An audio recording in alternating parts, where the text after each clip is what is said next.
Vamos orar mais uma vez? Pai, em nome de Jesus, queremos olhar para a Tua palavra. Abre os olhos do nosso coração. Estabelece Teus propósitos aqui e que nenhuma barreira venha impedir o que o Senhor tem para cada um de nós e para todos nós reunidos aqui e online. Em nome de Jesus, amém. Hoje nós vamos refletir sobre a terceira e última mensagem da série Você vê alguma coisa? É uma pergunta que Jesus fez para um determinado cara. Você vê alguma coisa? E a gente tem que questionar a nós mesmos em relação ao que nós vemos e como nós estamos vendo. Porque às vezes nós vemos a realidade de um jeito que ela não é. Enxergamos de forma distorcida. Jesus, no seu ministério, ele curou cegueira física, mas ele também curou cegueira moral, cegueira espiritual. E ele confrontou cegueiras voluntárias, ou seja, aquela que a pessoa podendo ver, decide não ver. Olha só o que ele fala à igreja de Laodiceia em Apocalipse 3:11. Você diz, sou rico, estou bem de vida, não preciso de nada. Mas você não sabe que é infeliz. Sim, miserável, pobre, cego e nu. Ou seja, apesar de ver, eram cegos para aquilo que viam. Jesus cura cegueira física. Jesus cura cegueira espiritual. E o que nós temos feito nestas semanas é olharmos para os registros da palavra de Deus que nos ajudam a compreender como nós devemos ver a realidade e recebemos cura para toda visão distorcida que venhamos a ter. O primeiro ensinamento da palavra de hoje sobre o nosso olhar é que nós devemos ver com o coração aberto. Ver com o coração aberto. 1 João 3,17 diz, ora, se alguém possui recursos deste mundo e vê seu irmão passar necessidade, mas fecha o coração para esta pessoa, como pode permanecer nele o amor de Deus? Os nossos olhos veem muitas coisas. Nós não temos como ser totalmente seletivos com o que a gente vê. Por mais que a gente tente desviar o olhar de coisas que nos tragam desconforto, elas simplesmente estão aí. Então, onde é que a gente acaba fazendo a seleção do que a gente vê? No coração. Para isso eu abro o coração. Para isso eu fecho o coração. Se você não pode impedir que a visão entre nos olhos, no coração, a conversa acaba sendo diferente. Mas perceba o quanto é fundamental que esteja funcional o fluxo de receber, celebrar e compartilhar. Vida cristã pode ser definida como fluxo.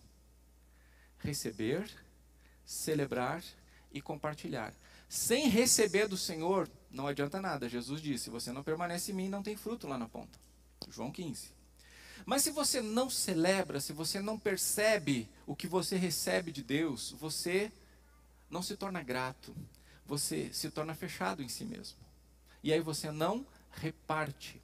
Porque aquilo que é recebido deve ser celebrado e repartido. Vida cristã sem repartir não é vida cristã.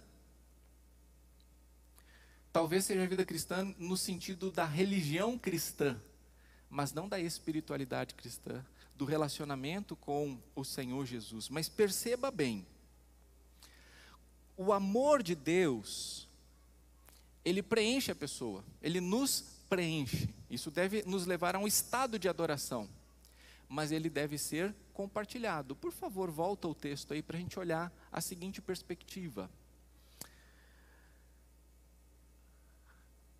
Se alguém possui recursos desse mundo, Deus dá recursos, mas retém eles porque vê as necessidades ao redor e não atende. A pergunta aqui é, como é que pode permanecer nessa pessoa o amor de Deus? E eu vou dar um exemplo agora. Você enche o tanque de combustível do seu carro. Não é para celebrar? Puxa, nunca foi tanto motivo para celebrar o tanque cheio como agora, né? Então o carro recebe gasolina, você celebra. Aí você deixa o seu carro na garagem e você não sai para lugar nenhum. Daqui a um ano, quando você for lá dar partida no seu carro, essa gasolina é útil? O que você acha? Passa-se 5 anos e você não andou com esse carro, você pensa, bom, mas está cheio o tanque. Você vai conseguir usar aquela gasolina que está no tanque depois de 5 anos? O combustível ele vai perdendo suas propriedades. Por isso que o The Walking Dead é impossível aquilo lá, as pessoas andarem com o carro tanto tempo depois. Zumbi é possível, não estrague a minha fantasia. Porque o combustível vai perdendo as suas propriedades. Então não adianta você ter o tanque cheio, ter celebrado, se você não colocar em movimento, porque o combustível precisa gerar um movimento. Essa é a finalidade.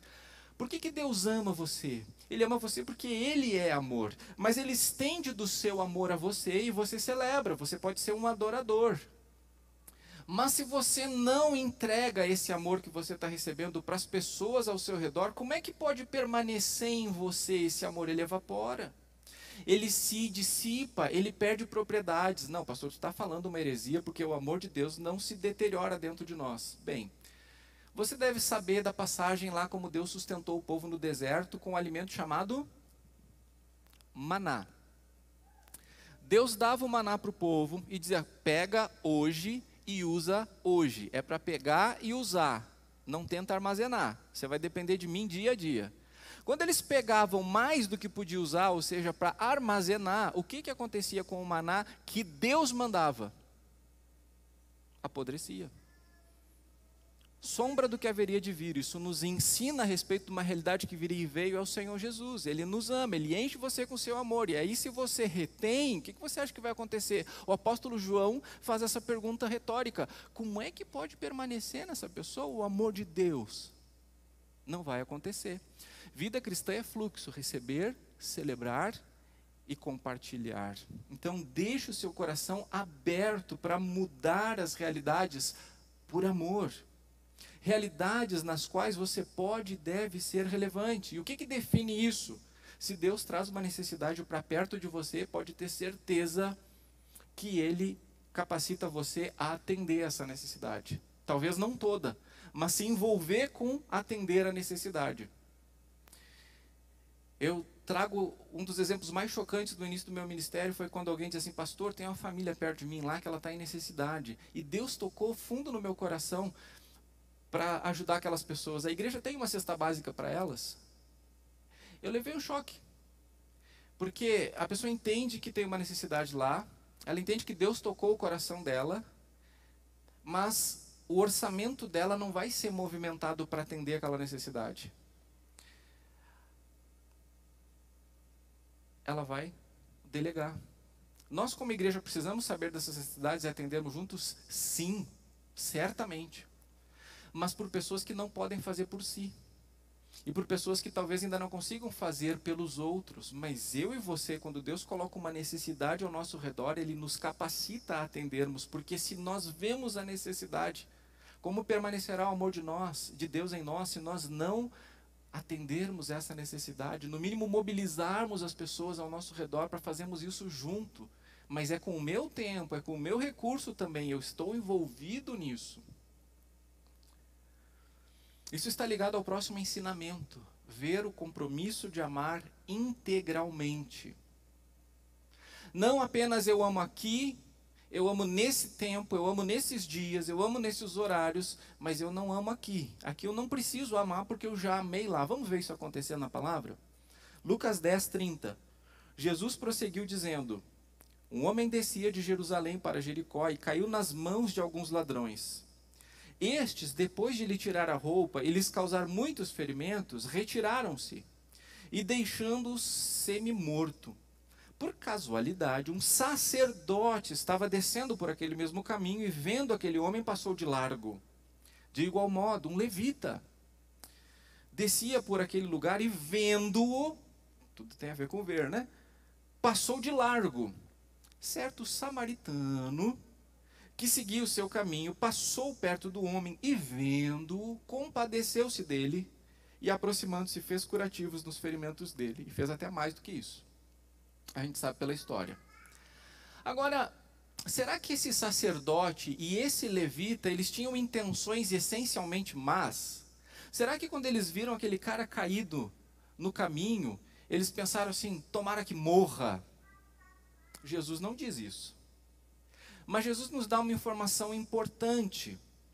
Jesus nos diz que esses religiosos, né, o sacerdote, o levita, estes religiosos estavam descendo de Jerusalém para Jericó. Sacerdotes e levitas, eles moravam em lugares espalhados da nação de Israel. Eles não moravam só em Jerusalém, eles moravam em vários lugares. Haviam cidades designadas para eles.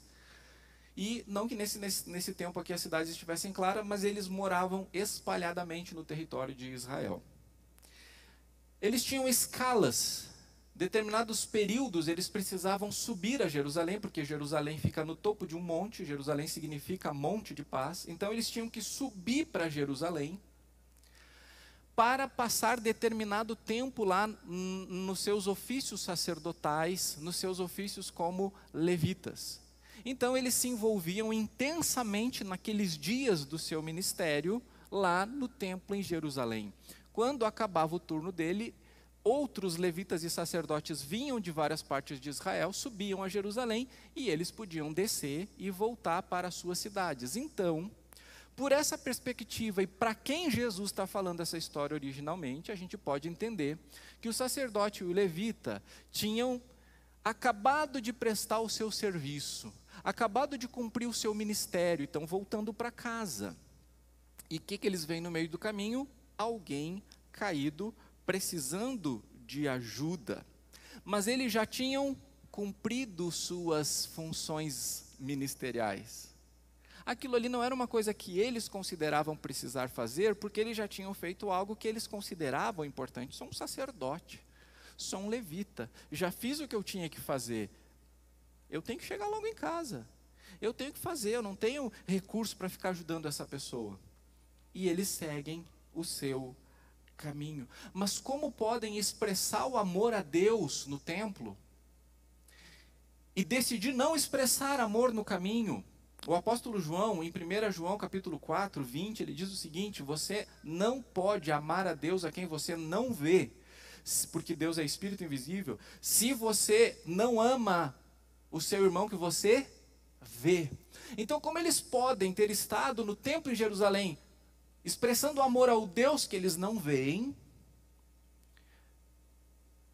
mas serem indiferentes ou seletivos diante de uma realidade que eles estão vendo?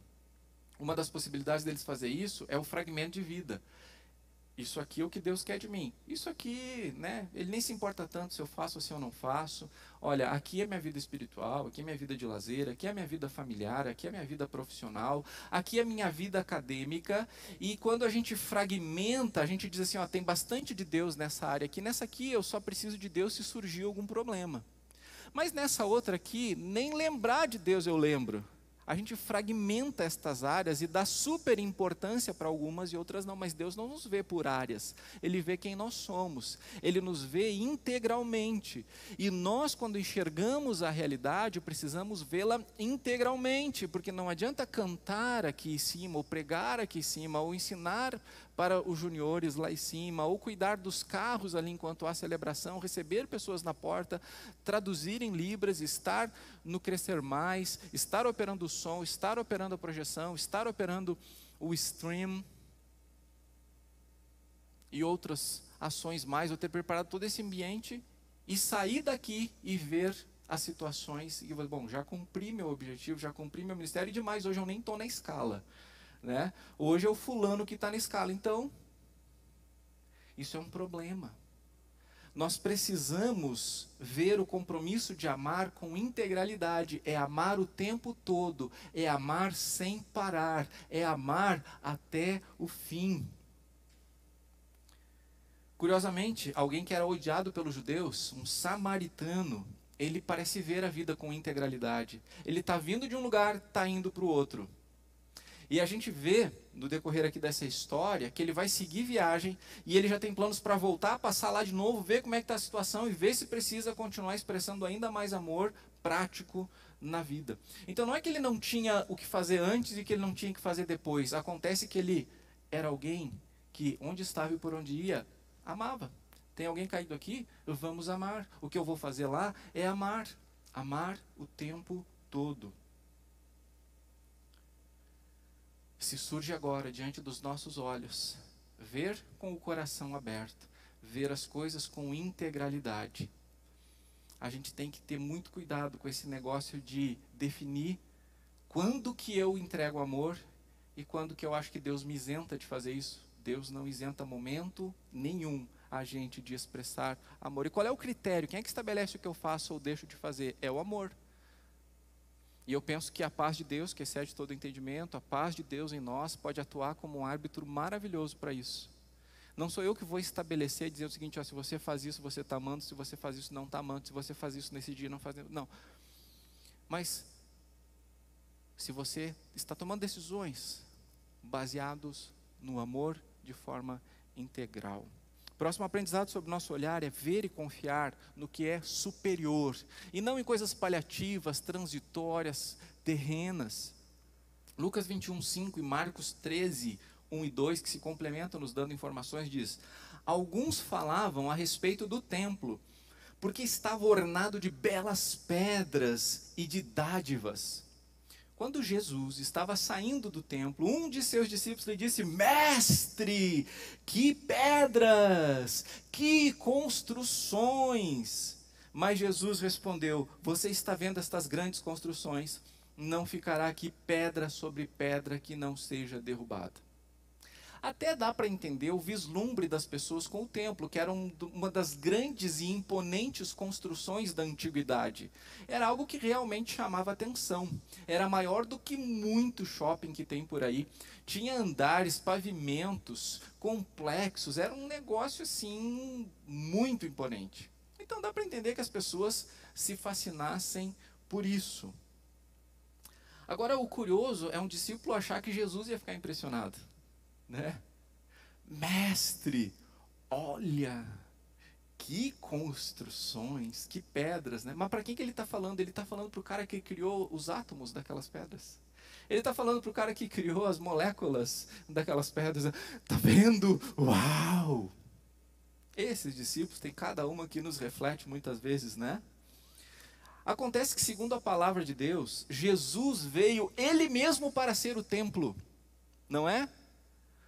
O apóstolo João nos diz que a palavra se tornou carne e habitou entre nós. Eu já falei aqui na igreja que a palavra habitou, se fosse traduzida literalmente, seria tabernaculou. Porque Jesus é o tabernáculo, Jesus é o templo que veio se estabelecer entre nós. E Apocalipse 21:22, o apóstolo João até procurou um templo. Onde é que será que fica o templo aqui no céu? E ele não achou. Que conclusão ele chegou? Não vi templo nenhum aqui, porque Deus e o Cordeiro são o templo. Então... vê se não fica mais ridículo ainda. O discípulo dizendo para o templo eterno, para o templo verdadeiro, para o templo definitivo: olha o templo. Se os discípulos pudessem ver isso naquele momento, eles não ficariam fascinados por algo que, mesmo parecendo lindo e forte, viraria ruínas. Seu encantamento seria todo por Jesus. Nós vivemos em um mundo que busca encantamento e segurança o tempo todo. É isso que nós fazemos, nós buscamos encantamento e segurança. Muitos tinham o Templo de Jerusalém como seu maior motivo de encantamento, maior motivo de orgulho e de alegria. Agora, o que você acha que aconteceu com o coração dessas pessoas quando esse templo foi destruído pelos romanos no ano 70? Se o maior motivo de orgulho, de alegria deles era ter aquele templo lá, se o encantamento eram aquelas magníficas construções, o que você acha que aconteceu quando aquilo tudo virou pó? Não, mas tem um pedacinho lá, eles vão lá e oram na frente. Não, aquilo é um muro bem longe de onde era o templo mesmo. O templo não ficou pedra sobre pedra. Eles também consideravam que estavam seguros por haver um templo que representava a presença de Deus. Séculos antes, quando o profeta Jeremias disse: olha, os babilônios vão vir aqui, Deus vai usar eles para exercer juízo e essa nação será destruída. Sabe o que diziam para o profeta Jeremias? O templo do Senhor está aqui. Então, eles confiavam no Senhor ou no fato de ter um templo que representasse a presença do Senhor? No templo. E Jeremias diz, não adianta gritar templo, templo. Mas eles gritavam templo, templo, achando que estavam seguros. Vieram os babilônios, destruíram o templo. Destruíram eles, arrasaram Israel, o Judá como nação, levaram eles para o cativeiro, para o exílio. Muito tempo se passou, o templo foi reconstruído, foi ampliado, e novamente muitos se sentiam seguros e intocáveis pela presença do templo. Jesus diz com todas as letras, não ficará pedra sobre pedra, como de fato não ficou, por mais que eles tivessem esperança e segurança em haver um templo. Muitas vezes nós fazemos isso, nós colocamos a nossa esperança nas coisas que nós vemos que até parecem coisas de Deus, porque, puxa, o que mais pode parecer uma coisa de Deus com o templo que Deus deu as medidas de como fazer? Né? Mas veja, colocar confiança nas coisas que Deus faz é colocar confiança na criação, porque Ele criou todas as coisas. É diferente de colocar a confiança em algo que é superior, e só o Senhor é realmente, verdadeiramente superior. Se encantar com as coisas que existem nesse mundo, mesmo com essas relacionadas aparentemente a Deus, mais do que com Jesus, leva a desencantamentos. Às vezes as pessoas vêm aqui para essa igreja e dizem assim, achei uma igreja fantástica, achei uma igreja incrível, que igreja maravilhosa.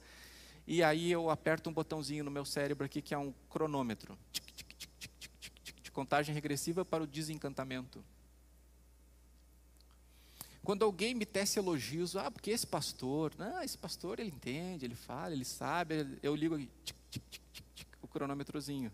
No início eu vou dizer que eu me enchia a bola, né? Eu achava que realmente, né? Uau, nossa igreja, sou pastor, mas depois de tombos que o Senhor me permitiu ter, eu realmente entendi que eu estava permitindo que as pessoas se fascinassem com coisas de Deus, mas não com Deus. E aí nós entendemos que Jesus é o centro. Se você não encontra Jesus no nosso meio, não tem mais nada que a gente possa oferecer, porque a gente não quer que você se encante com coisas que vão desencantar você. Só Jesus não decepcionará ninguém.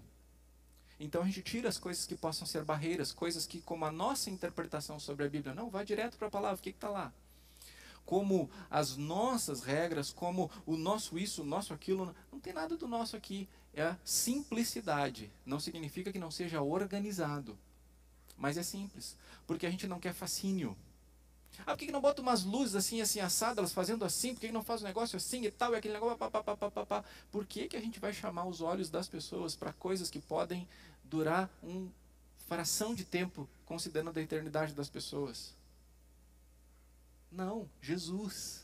Olhamos para Jesus. Colocar sua segurança financeira no seu emprego, a segurança física na força do seu braço, ou das armas, a segurança da espiritualidade na religião, ou em líderes religiosos, e não em Jesus Cristo, leva a dor e confusão quando tudo isso vai, ou se mostra como de fato é. E por fim, é fundamental fixar a visão em Jesus. Fixar a visão em Jesus. Você deve lembrar que há algumas semanas, também ministrando sobre visão, nós olhamos para aquele episódio no qual Jesus vem andando sobre as águas e os discípulos pensam que é o quê? Fantasma. E deve ser uma cena linda de ver, né? Não de estar lá, porque eu também acharia que era um fantasma, eu acho, né? Mas ver assim um filme depois, né? Os discípulos do Senhor Jesus gritando, fantasma, fantasma. Só que passa o susto. Eles veem então que é Jesus. E aí Pedro, que estava gritando, fantasma, fantasma, daqui a pouco diz, então deixa eu ir até onde tu estás. Né? Diz para Jesus. E Pedro também queria caminhar sobre as águas. Olha o registro aqui em Mateus 14, 28.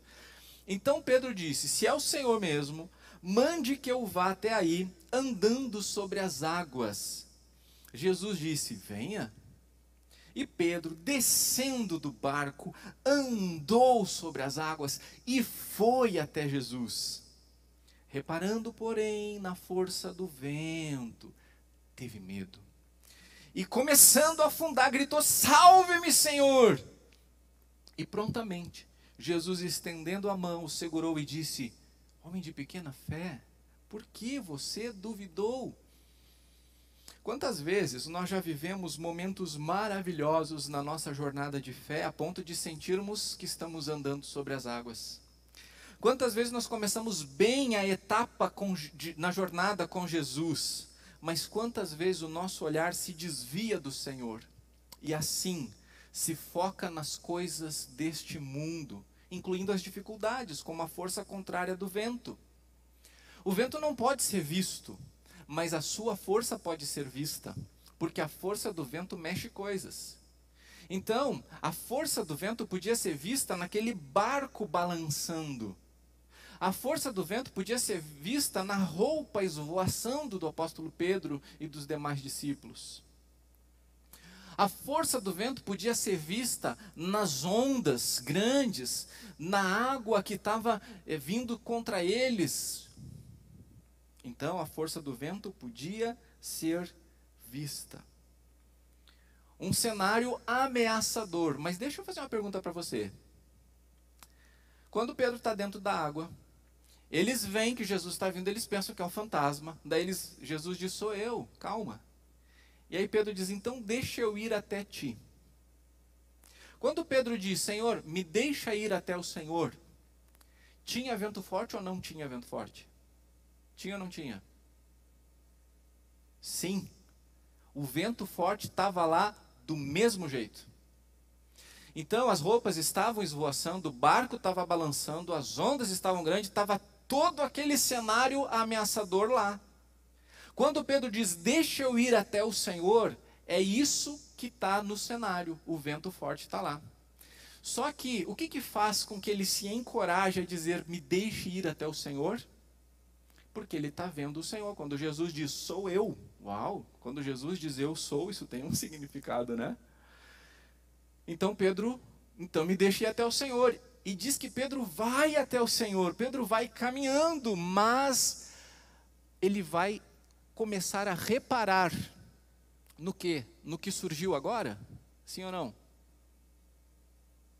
Surgiu o vento agora e ele começou a reparar no vento? Foi isso que aconteceu? Não, ele vai reparar no que já estava ali. Ele vai reparar no vento forte. Mas ei, o que mudou? Se quando você pediu para sair da água estava um vento forte.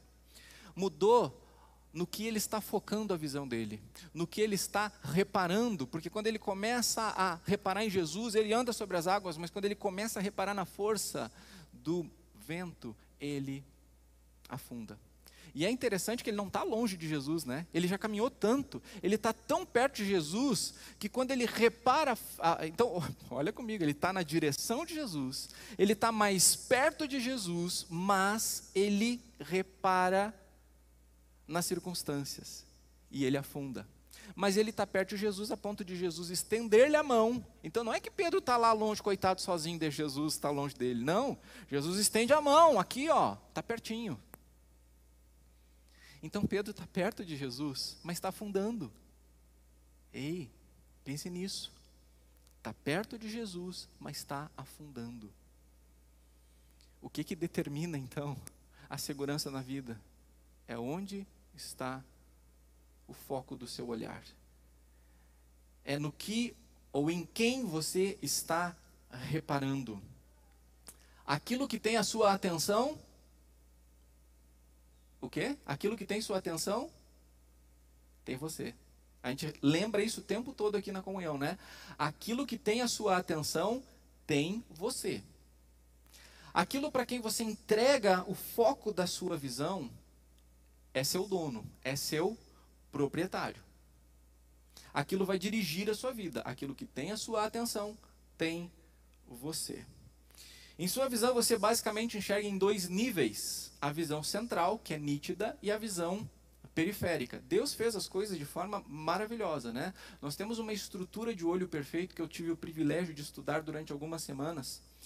E é algo fantástico, é algo incrível que cada vez mais aponta para a existência, para a glória e para o amor de Deus. Então Deus fez as coisas de um jeito que a gente pudesse perceber uma realidade ampliada, mas ter um foco naquilo que precisa ser feito, naquilo que precisa acontecer, nas decisões que precisam ser tomadas. Então nós temos algumas partes no nosso olho que fazem com que quando a gente direciona a atenção para lá, essa parte se encaixe perfeitamente, se alinhe perfeitamente. É uma parte do olho chamada fóvea, que então a gente vê com nitidez. Isso considerando, né? Tipo, já perdi a nitidez, mas um olho normal, né? Um olho que esteja funcionando bem. Então, onde a fóvea não está, você ainda enxerga, mas você enxerga sem definição. Mas você tem uma ideia do que está acontecendo ao redor, certo? Então, fóvea para cá, fóvea para lá. Eu consigo saber que o Gelson está ali, ó. Mas a minha fóvea está na Arlise. Então, o Gelson, ele está como um borrãozinho ali, né? Agora, quem é que ficou o borrão? Arlise. A minha fóvea está direcionada para o Gelson. Bom, por que é importante entender isso? Porque tem muita coisa que o nosso campo de visão pega, inclusive a nossa visão moral, inclusive a nossa visão espiritual. Mas aquilo que nós estamos focando nos ganha, nos tem. Onde nós estamos focando é determinante para que tipo de vida nós vamos viver, qual será a nossa reação diante das tribulações, das dificuldades, dos problemas e como será a nossa reação diante das bênçãos. Eu vou pedir para colocar, Ana, por favor, a imagem no telão e pode deixar essa aí. Nós vamos fazer um exercício agora. Isso não vai funcionar tão bem para quem está em casa no celular. Mas se você está em casa com uma Smart TV ou com espelhamento de tela, isso vai funcionar se você estiver longe da televisão, porque perto não vai funcionar. Então, você está vendo ali uma cruz, está escrito Jesus. Eu quero convidar você a fazer um exercício de visão agora. Exercício de visão, simples assim. Que você estenda a sua mão e o seu polegar bem no meio da cruz. Coloque o seu polegar bem no meio da cruz. Sem mexer agora o seu polegar, eu quero que você olhe para a sua unha. Olha para a sua unha, tá? Deixa na mesma posição, olha para a sua unha. O que acontece com o fundo? Fique olhando para a unha. Agora, sem tirar o polegar daí, olhe para a cruz. Pode baixar. O que você percebe com esse simples exercício? Que pode ter alguma coisa entre você e o seu alvo. Mas se o que está entre você e o alvo tem a sua atenção, o seu alvo se distorce. Mas se você continua focado no alvo, o que está entre você e o seu alvo se distorce. O que tem a sua atenção, tem você. Surgem problemas entre nós e o nosso destino com Cristo. Surgem situações, surgem muitas coisas que demandam a nossa atenção. Dificuldades, dores, problemas, doenças, preocupações, angústias, são um monte de polegares que vão surgindo. E Jesus não promete que esses polegares sairão daí. Mas ele continua lá. Ele continua dizendo, vem, segue-me. E o que a gente faz? A gente olha para ele pela fé. Como é que eu olho para Jesus pela fé? Bom, a palavra de Deus nos ensina o que nós precisamos saber sobre Jesus e sobre a caminhada com ele.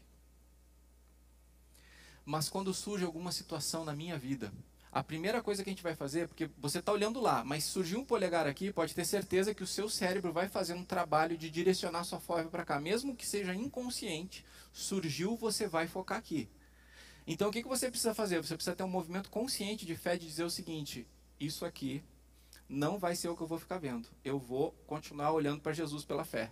Eu vou me apegar nas promessas do Senhor Jesus. Eu vou me apegar na vida com o Senhor Jesus. Então eu não consigo remover isso aqui deste momento, mas eu vou focar em Jesus. Isso aqui me chamou atenção para cá, não tem como eu evitar, mas não é isso que vai determinar o que eu vou continuar vendo. Eu vou continuar olhando para Cristo. E esse é o encorajamento que eu quero trazer para você nessa noite. O problema talvez vai continuar ali, não sei por quanto tempo. Talvez esse vai sair e vai surgir um outro. Porque Jesus nos avisou, no mundo vocês terão aflições, mas tenham bom ânimo. Eu venci o mundo. O que ele está dizendo? Olha para mim, eu venci. Vai ter muito polegar aí, vai ter muito dedão na cara, mas continua olhando para mim, porque eu venci isso aí. Eu estou em vocês, vocês estão em mim. Jesus prometeu, vou estar com vocês todos os dias, até a consumação dos séculos. Jesus salva Pedro do afogamento, entra no barco e o vento cessa. Pedro podia fazer o vento cessar? Não. Será que ele nunca mais pegou um mar agitado dali para frente? Com certeza pegou. Mas naquele momento, aquele que tem o poder sobre o mar e o vento entrou no barco e tudo se acalmou. Nesse momento, os olhos dos discípulos estão focados em Jesus. E então, finalmente, eles vêm. Versículo 32 e 33, os últimos. Subindo ambos para o barco, o vento cessou. E os que estavam no barco o adoraram, dizendo: verdadeiramente, o Senhor é o Filho de Deus. Deixe Jesus cuidar do vento. Por incrível que pareça, uma das vezes que eu tomei o maior caldo no mar foi em Santa Catarina, numa praia que chamam de Lagoinha, porque diz que não tem onda. Mas nós sofremos naquele dia, né?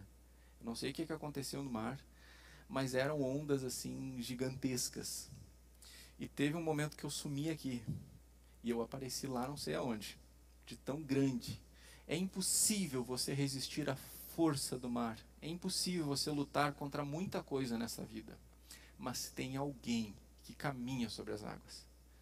Tem alguém que ordena ao vento que ele pare, e ele para. Os próprios discípulos se apavoravam e perguntavam: quem é este? Nós sabemos, seu nome é Jesus. Então, meu irmão, então, minha irmã, cuidado para não entrar em crise quando alguma coisa meio difícil estiver chamando a sua atenção.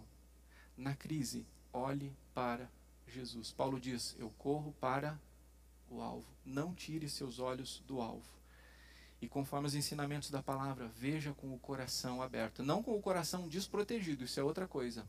Mas aberto no sentido de dar, de não ser seletivo. Portanto, também veja o compromisso de amar com integralidade. Não coloque escalas para o amor. Ame onde você está, do jeito que Deus quer que você ame. Deixa que Ele estabeleça isso. Veja e confie no que é superior. Essa semana eu vi um discurso, parte de um discurso do Denzel Washington, aquele baita ator. E num discurso, numa formatura, ele chamou atenção para uma coisa. Ele disse o seguinte: alguém já viu, atrás de um carro fúnebre, num cortejo, um caminhão de mudança seguindo o carro fúnebre, levando os pertences do falecido? Alguém já viu um carro de mudança atrás de um carro fúnebre? Alguém já viu? Não, né? O que determina o tamanho daquele cortejo é o quanto aquela pessoa amou. O quanto ela foi relevante na vida de pessoas, o quanto a vida dela impactou. E mesmo assim ela não pode levar as pessoas, mas ela pode deixar um pouco dela, do legado dela, naquele cortejo. Mas nenhum bem material pode seguir aquela pessoa para onde ela vai. Nenhum. Nada pode seguir alguém. A única coisa que nós podemos deixar nesse mundo que sobrevive a nós e não se deteriora é o nosso amor, porque o impacto do nosso amor aqui, eu acredito que nós vamos colher frutos lá na eternidade, porque a palavra de Deus diz isso. Então ame sem parar, ame o tempo todo, cuidado com o jeito que você vê a realidade, peça sempre para ter a visão de Cristo. Amém, comunhão? Senhor, obrigado por esse tempo em que nós refletimos sobre visão. Dá-nos a tua visão, Senhor. Capacita os nossos olhos a vermos o que o Senhor quer que a gente veja, como o Senhor quer que a gente veja. Cura os nossos olhos do preconceito, da indiferença, da soberba, da arrogância, do egoísmo. Senhor, queremos enxergar as pessoas, as circunstâncias com o teu olhar. Tua palavra diz que tu habitas em nós, então, Senhor, seja aquele que determina a direção do nosso olhar, o foco do nosso olhar, e que nada nesse mundo que deva ser periférico venha a ter a nossa atenção, mas que o Senhor seja vivo em cada momento das nossas vidas. Em nome de Jesus nós oramos, amém. Quero fazer um convite para você, colocando a equipe pastoral à disposição. Se você quer conhecer mais sobre esse Jesus que a Sabrina conheceu recentemente na sua vida, não é que ela nunca ouviu falar de Jesus. A gente está num mundo chamado cristianizado, embora partes do mundo já estejam num mundo pós-cristão. Então as pessoas, se você conhece Jesus, eu conheço. Mas esse Jesus, que é o Filho de Deus, esse Jesus que foi reconhecido naquele barco pelos discípulos, verdadeiramente, o Senhor é o Filho de Deus, e é isso que importa. É Ele ser o Filho de Deus, que foi enviado por Deus a esse mundo para morrer no meu e no seu lugar, pagar pelo meu e seu pecado, e nos trazer vida eterna. Se você quer conhecer mais sobre esse Jesus, se você quer conhecer mais sobre a Bíblia, se você tem dúvidas sobre isso, eu quero convidar você a acompanhar a Sabrina, porque a Sabrina vai fazer parte de 3 estudos agora em setembro, junto com outras pessoas, para crescer nesse entendimento. Não tem custo, não precisa saber nada antes, não é avançado, não é para estudar teologia, é para entender melhor aspectos da obra de Jesus, de quem Jesus é e o que Jesus faz por nós e em nós, tá? Então, se você pode, é a sexta-feira, dia 3, dia 10 e dia 17, com o Rômulo, que é um discipulador, que ministrou a palavra aqui no domingo passado, nos falando sobre este Pai que é maravilhoso.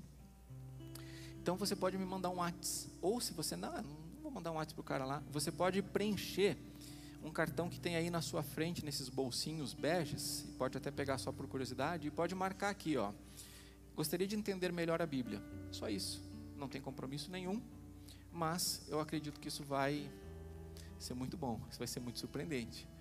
Gostaria de entender melhor a Bíblia. Talvez você já entendeu a mensagem bíblica, porque o Espírito de Deus está mostrando verdades para você, e você está crendo em Jesus. Você pode marcar, eu convidei Jesus para fazer parte da minha vida. Ou você já tomou essa decisão e você quer fazer o que a Sabrina fez hoje, obedecer a Jesus e dar o próximo passo e se batizar. Então marca ali, quero ser batizado. Talvez você quer só nos dar alegria de dizer assim, ó, vou voltar aí um dia. Marca ali, visitarei outras vezes. Só que se você colocar o seu contato aqui, eu te mando um WhatsApp só para te agradecer a tua presença aqui hoje. Se você tem alguma necessidade, pode marcar, gostaria de um atendimento pastoral. Aqui no telão, direto no WhatsApp, se você já conhece Jesus, mas está com dificuldade, o polegar está muito perto aí, né? Está difícil de enxergar Jesus, está difícil para resolver essa situação, Josiel, pastor de cuidado pastoral. Então, manda um WhatsApp para ele, que ele vai marcar um horário com você. Se você quer colocar a sua fé em ação, se você está vendo as necessidades, ou você quer dizer assim, olha, me mostra quais são as necessidades, porque eu quero ser solução da parte de Deus. Me diz como eu posso construir a igreja junto. Então manda um WhatsApp para o pastor Felipe, que é o nosso pastor de ministérios. Estamos à sua disposição. Se hoje ainda ao final do culto você tiver uma dúvida que não queira levar para casa, me procura, me chama aqui. Não venha falar comigo só porque eu sou o cara que prega, mas se tem algo no seu coração, se puxa, eu queria dividir isso, né? Me procura aqui, né? Se tem alguma dúvida, se você talvez tenha alguma sugestão, olha, eu acho que você poderia fazer tal coisa diferente, a gente considera isso. Se tem alguma coisa que você não gostou e quer me dizer, pode dizer. Uma das pessoas com que eu tenho um relacionamento tão profundo hoje, de alma mesmo, foi uma pessoa que um dia ela chegou aqui, terminou a mensagem, ela chegou e disse assim, não concordei com nada que tu dissesse. Eu disse, obrigado por dizer. E ali começou um relacionamento, né? Vamos nos colocar em pé, encerrarmos essa celebração. Mulher, eu não vou dizer nós esperamos aqui, porque não vai ter homem esperando, né? Mas, Paulinha, vem aqui. Sabe que eu estou me dando conta de uma coisa? Eu acho que nesses 12 anos eu nunca te chamei aqui, né? É verdade, né? Olha que coisa mais linda, gente. Então, a Paulinha e a equipe, aqui, a princesa é assim. A Paulinha e com a equipe, então, deu amor? Está preparando isso com muito amor, com muito coração. Eu digo para vocês, não é um evento, tá?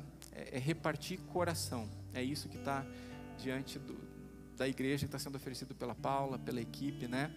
Então, considere estar aqui, mulher. Se você não pode vir para o bazar às 3, vem para as 4, que é quando começa oficialmente o programa. Tá bom? Então, Paulinho e eu, porque às vezes as pessoas não sabem quem é a esposa do pastor, porque na verdade a gente não tem esse negócio de cadeira e pastores sentando no lugar, isso aqui são os líderes, essas coisas assim. Então às vezes tem pessoas, quem que é a tua esposa, né? Às vezes eu digo, é a mulher mais bonita da igreja, você vai saber quem é, né? Mas hoje eu estou trazendo aqui porque tem um evento de mulheres, então ficou a deixa, né? Então tá, tenha uma semana abençoada e abençoadora, após louvarmos a Deus com essa canção.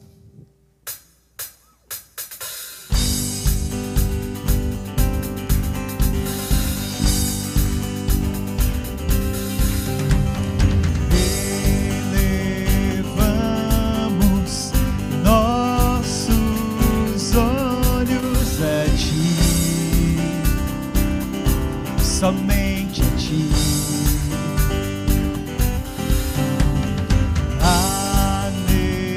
anelamos e esperamos por ti, e só por ti. Ao te olharmos, nos fortalece a prosseguir. Em tua presença, nossos medos lavados são, lavados são. Hosana, Hosana, Tu és o Deus que salva, digno de todo louvor. Corações voltam hoje pra Ti, somente a Ti. Em Teu reino, vida nova nos dá, liberdade és. Ao Te olharmos, nos fortalece a prosseguir. Em Tua presença, nossos medos lavados são, lavados são. Hosana, Hosana, Tu és o Deus que salva, digno de todo louvor. Hosana, Hosana,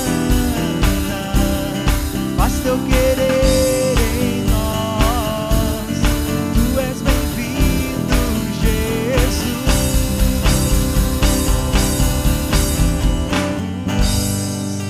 Amém. Aplauda ao nosso Deus, ao nosso Jesus. Tenha uma semana abençoada e abençoadora em nome de Jesus. Me escondia de Ti, Senhor, mas o Teu perdão,